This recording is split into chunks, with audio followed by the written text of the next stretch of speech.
Hi, it's Dr. Joe DeMarco, chiropractor and owner of OcraMed Health. In today's video, it's an important video today because we're going to go over how to help you get rid of your low back pain, especially lower back pain that has to do with the sacroiliac joint. And this is an area that affects us in just our daily activities, and it also affects us a lot of times in the gym.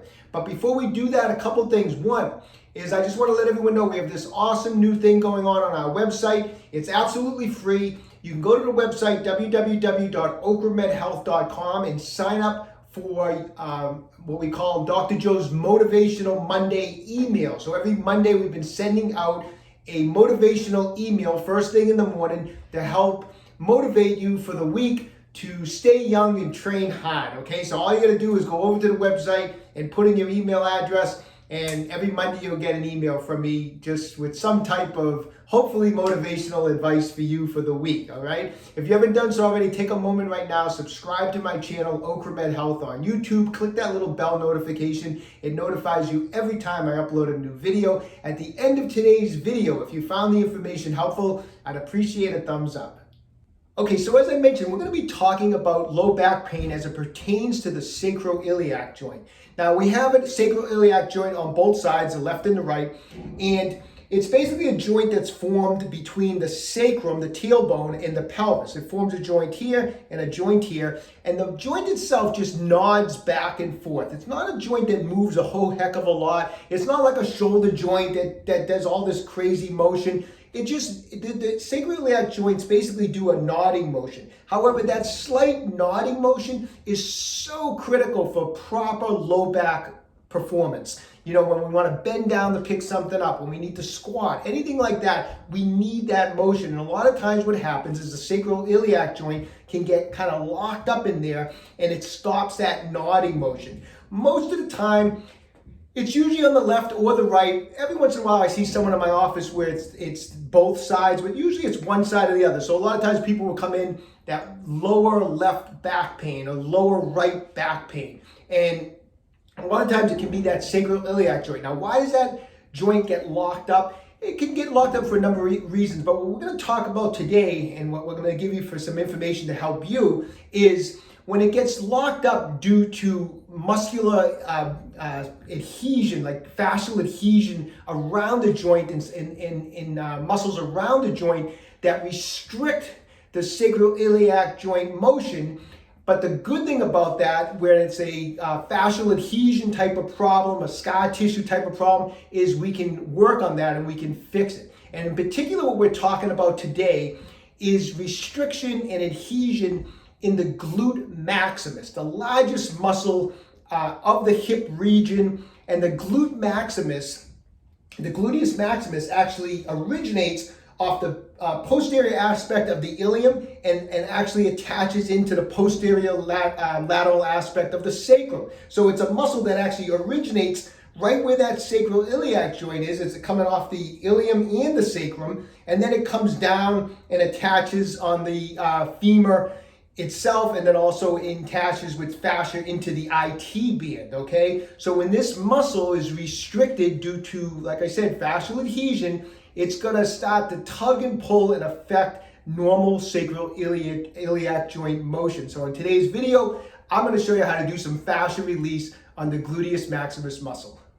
Okay, so we're gonna do some fascia release work on the gluteus maximus muscle. Now, this is a thick muscle, as many of you know, and so adhesions can be both superficial and deep. So we need to do some work digging into that tissue to really help break up any adhesions that are in there.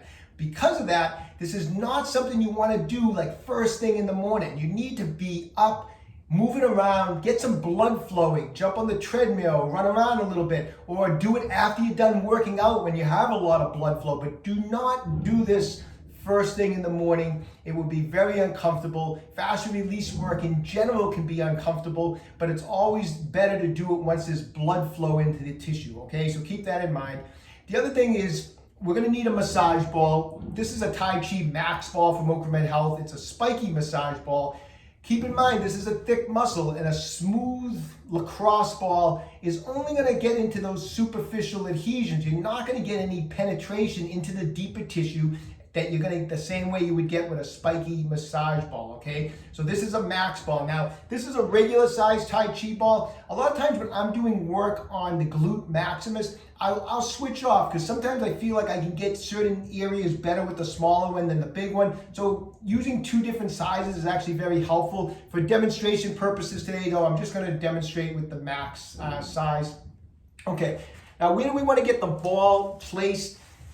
So if we're looking from, say we're looking behind someone, this is the back view. The sacroiliac joint is here. Now, you have the tailbone, which is a very bony area. You can put your hand on it, you can feel your tailbone. Obviously, we don't want to be on anything bony, so you can feel the tailbone here. If you go off from the tailbone, you can feel this big part of the back of the ilium here.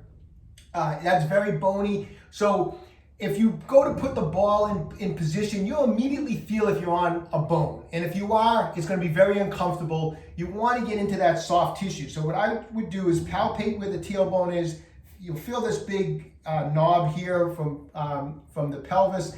Kind of get in between the two and a little bit below. So you're going to be in this general area. And in this general area, there's a lot of glute maximus tissue in there, okay? And so you'll know, because when you get the ball in on the glute max, where it's a thick muscle, it'll kind of sink right in. And even though it might feel a little uncomfortable, you'll know you're on all soft tissue. So it takes a little time to get it exactly where you need it. It takes a little practice. But after a few times, you'll get to know exactly where you're going to be in here. All this area in here is going to be all soft tissue of the glute maximus, okay? So let me show you the technique we're going to use to do this.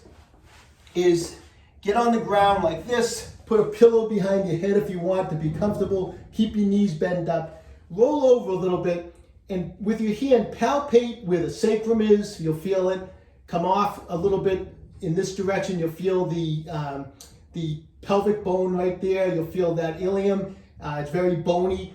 And take the massage ball and get right between and a little bit underneath those two spots.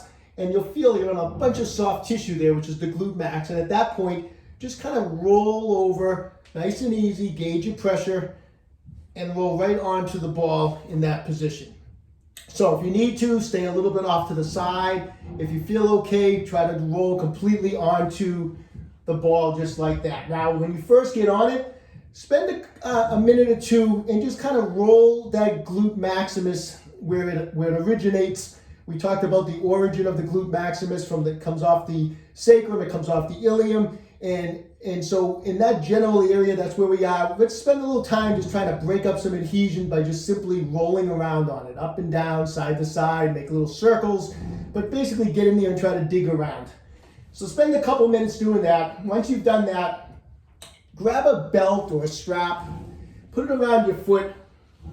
It's going to make it a little easier. Now remember, we talked about the function of the glute max is hip extension. And when you extend the hip, the glute max contracts and the fibers shorten. So when we go to do a pinning stretch technique, which is what we're doing now, we're pinning tissue. When we bring the hip into flexion, we're going to elongate the fibers, and that's going to help break up adhesion. So we're here, we have the tissue pinned. Now I'm going to bring my knee, I'm going to use the belt to help me. I'm going to bring the knee all the way up as far as I can and feel a nice release in there. And once you get as far as you can, hold this position, and again, if you want, spend a little time in this position where you're rolling that ball around and try to dig it in. So you can go in all different directions, up and down, side to side, and hold it for about 30 seconds. Really try to relax, really try to breathe, and just let the ball do its thing and dig in through that tissue, okay? After 30 seconds, let the leg down. You can take the ball out for a second. Take 30, 60 seconds, relax a little bit. When you feel like you're ready again, get the ball back in position. If you want to, you try to maybe get a little bit different position now of the ball. Maybe go down an inch, but stay on that nice thick glute max tissue. And now in a little different position, roll back on the ball, and we're going to repeat again. We're going to bring it up, get to the point where you can't stretch it anymore, and then hold it. You can move it around, dig in a little bit through the different areas of that glute max, go up and down, side to side, 30 seconds, deep breathing, relaxing. And you're gonna then come down. And do it 3 times. You're gonna do basically 3 times of bringing the leg up, okay?